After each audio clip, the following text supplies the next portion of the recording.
Good morning. Let's chat about space battles in our creative writing. Space battles is something I've been thinking about a lot lately for some of my stuff that I've got on the distant calendar, because over many years, we've all seen both the movies and the books and the IPs associated with. And you can probably guess what I'm using as examples. There's a couple different ways that we can approach it. And for example, from the cinematic perspective, probably the most famous space battle series ever was modeled on World War II fighter planes. The small fighters were duck and weaving, they were so close. Everything looked slow because space is big. Space is really big. Another one is the altruistic rival, where you've got single large cruisers and no fighters exploring space for the betterment of mankind, blah, blah, blah, blah. And then you've got books, like one of my favorite writers, John Ringo. Some of his latest books do a really good job of comparing scale. Some of his kind of middling works, where he was in like the middle of his career, when I was probably like late 90s and 2000s, I think these books were coming out. He was putting out a series of books that went in detail about describing the cobbled together nature of the fleets humanity was using, because he got dropped in the frying pan. So how are we going to describe and write our space battles? It has to be familiar and it has to make sense. And you're going to have a certain degree of flexibility because, science fiction, I can do whatever the hell I want. But then you're going to have the reality sewn in so that it's believable. If you can make the melding between believable, tactical, conversational, bridge command stuff and how people are developing the technology in your work, you're going to have a lot of creativity that you can play with. Because if you have certain levels of technology, you're going to have certain limitations. You're going to have certain tactics. Example, we have a race that has newly entered the space-faring game. We're making up tactics as we go along. We're stealing ships, building ships, doing whatever to get a fleet. We're a small single solar system against a vastly larger empire that has thousands of years of doctrine and war and development behind them. You're going to have different limitations. You're going to have different doctrine. At some point, things are going to get almost to the point of a religion, where a society is going to do things by rote because they've done it that way for 4,000 years. If you've got a space navy with a 4,000-year history, there's going to be a culture associated with that space-based navy. They're going to have a much deeper understanding of how big space is. The realization that you are limited by the speed of light. When we're on the ground, we think the speed of light is instantaneous, and effectively it is, because the light bouncing between here to there that we can see happens so fast that our squishy bits inside of our head can't register the difference. There is no discernible difference. When you are 8 light minutes away, the ordnance that you're putting downrange towards something that is 8 light minutes away is a fantastically large distance. Because if you have 8 light minutes away and your weapon system is moving at a 10th the speed of light, your weapon is flying for 80 minutes. So you have a lot of different limitations. Just your ability to see things. You jump into a solar system, and tactically, the light from the fleets existing in the solar system has already been traveling for however long the fleet's been there. So you jump in at some point on the periphery of the system, and they have to wait for your light to bounce back before they can detect you. Conversely, you can write in some kind of faster than light MacGuffin that quantum entanglement changes how that works. The issue with that is the quantum stuff is end to end. So you would need one transmitter to one receiver and vice versa. They'd be able to talk back and forth, but they wouldn't be able to talk universally. Everything would relay, an old school telegraph.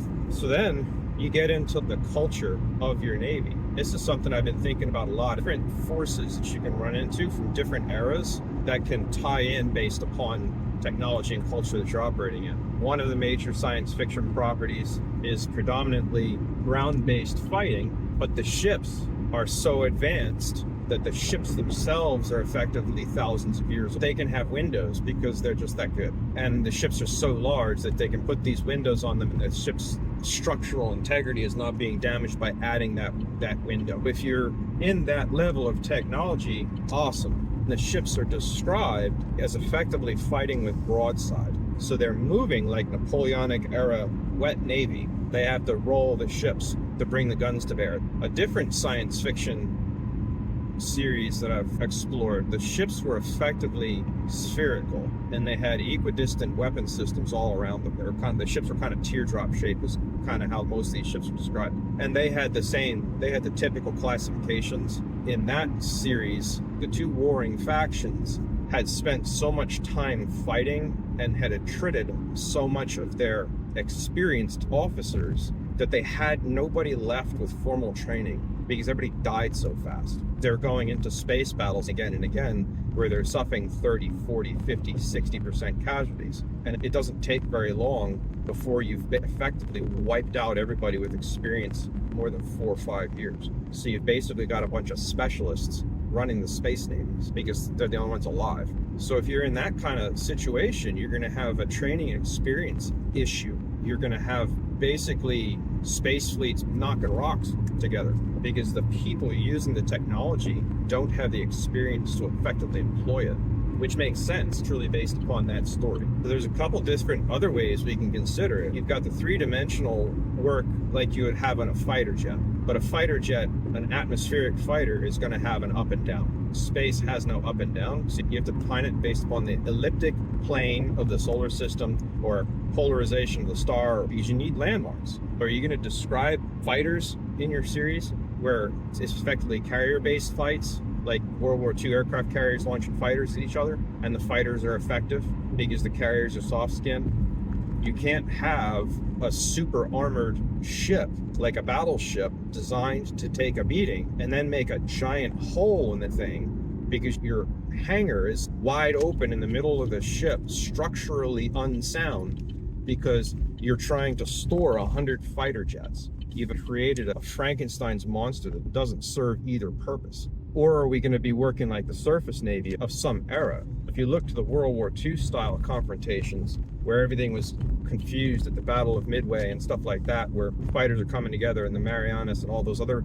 famous battles, especially like the night fights, where one side has a visual advantage over the other because of radar in our case. But the Japanese fleet was typically superior, especially at the beginning of the war. And then, especially in the arena of naval fighter craft, because Zero is just knocking the crap out of us. And it wasn't until the few fighter pilots who survived realized that they could keep turning, and the Zeros didn't have the turning radius, which is another point. At what point do we have advantage of an inferior craft over a technologically superior or performing aircraft? Zero is much faster. Our aircraft were slower because they were heavier and provided more protection. But in World War II, the Japanese lost so many fighter pilots because they got shot down. The Americans did a better job of recovering pilots. That experience got put back up in the air, whereas the Japanese were losing pilots. So culturally, how do you handle that? And then the other way that you could be looking at it is a combination of the submarine warfare and the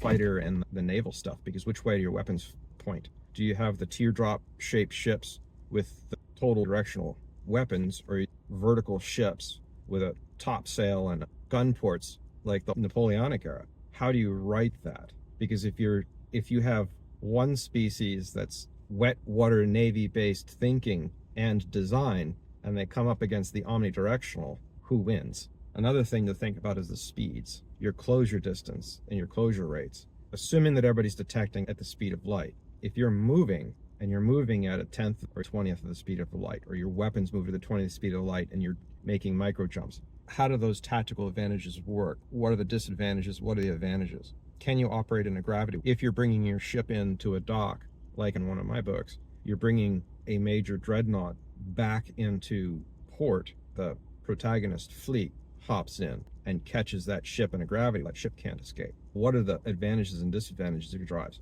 If it's like gravity based, or if it's a sensitive drive that requires no interference from gravity pulling at the sensitive bits inside of the drive, you'd have to be far enough away from gravity. There's a part called a barycenter, which is a balance point between gravitational objects, between the Earth and the Moon. Effectively, somewhere in the middle there's a equidistant balancing of the gravity between the two, and you're effectively no gravity interacting. Can you jump out from a barycenter, or is that too small for your engines? You've got options that you can play with in your space battles when you're doing your creative writing.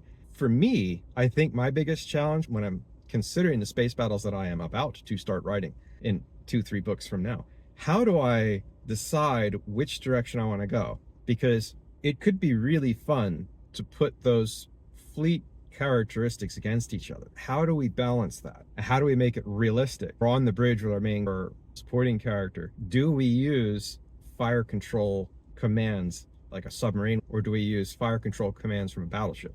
Do we have fighters in the air? Do we have small support aircraft, small support in the air? It's going to be fun. I think I'm going to have to spend a lot of time deciding the advantages and disadvantages of each direction, but we'll save that for a later date. Just some stuff to think about when I'm making my lists. I hope that it helps if anybody's trying to write space battles in your creative writing. It's going to be fun. We'll see how it comes out. I'll talk to you in a bit.